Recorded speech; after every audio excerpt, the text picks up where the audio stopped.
Halo Shalom Rock Beloved, senang dapat berjumpa kembali bersama saudara di dalam kasih Tuhan. Saya yakin saudara semua di dalam pemeliharaan Tuhan, amin. Oke, pada kesempatan kali ini saya ingin sharing sebuah tema yang berjudul Forgetting What is Behind, atau melupakan apa yang ada di belakang kita. Nah, berbicara melupakan apa yang di belakang kita, tentunya itu berbicara mengenai masa lalu hidup kita. Mungkin ada di antara saudara saat ini yang masih menyimpan kenangan di masa lalu, yang mengalami pengalaman yang tidak baik mungkin, atau pengalaman yang buruk, apapun itu juga saudara. Bisa jadi itu merupakan kegagalan saudara, mungkin berbicara tentang kekecewaan yang pernah saudara alami, mungkin berbicara tentang bagaimana saudara pernah dilukai oleh orang yang saudara kasihi mungkin, apapun itu juga. Atau mungkin dosa yang pernah saudara perbuat di masa lalu hidup saudara. Satu hal yang mau saya sampaikan, bahwa let it go saudara, lepaskan semua itu, lupakan semua itu, melangkah maju ke depan, moving forward. Jangan biarkan pikiran-pikiran masa lalu itu yang membayang-bayangi hidup kita, sehingga itu akan menjadi penghambat terhadap rancangan Tuhan boleh terjadi, boleh tergenapi dengan sempurna di dalam hidup kita di masa kita yang akan datang. Tentunya saya tahu bahwa let it go, melepaskan semua itu tidak mudah saudara. Nah, tidak mudah bukan berarti tidak mungkin, bukan? Tentunya sulit. Saya tahu bukan mungkin di antara saudara yang pernah mengalami rasa sakit yang betul-betul real atau nyata, yang mungkin membekas sampai saat ini, menimbulkan rasa sakit yang mendalam. Tapi kalau kita masih tidak lepaskan itu semua, itu akan menghilangkan damai sejahtera, itu akan menghilangkan sukacita, akan mencuri masa depan saudara, karena kita hidup di dalam masa lalu kita. Karena kita tahu bukan cara kerja iblis. Iblis bekerja dengan cara sering mengintimidasi hidup kita.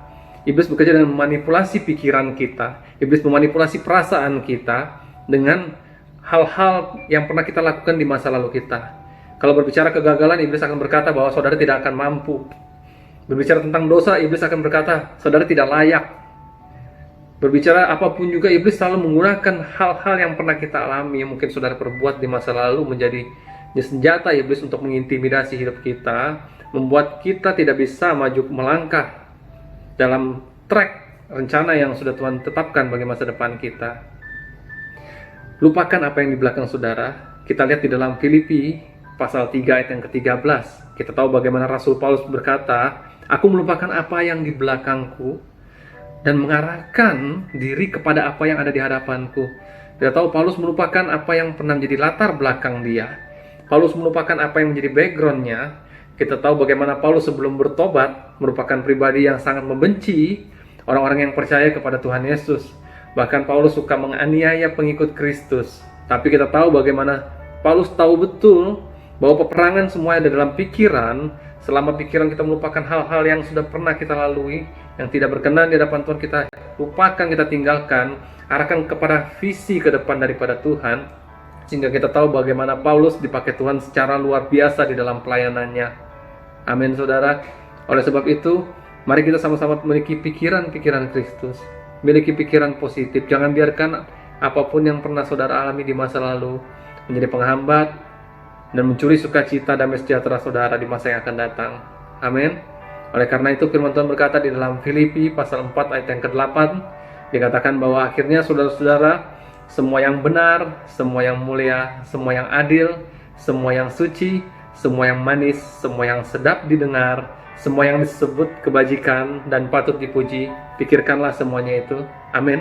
Tuhan Yesus memberkati. Sampai jumpa kembali.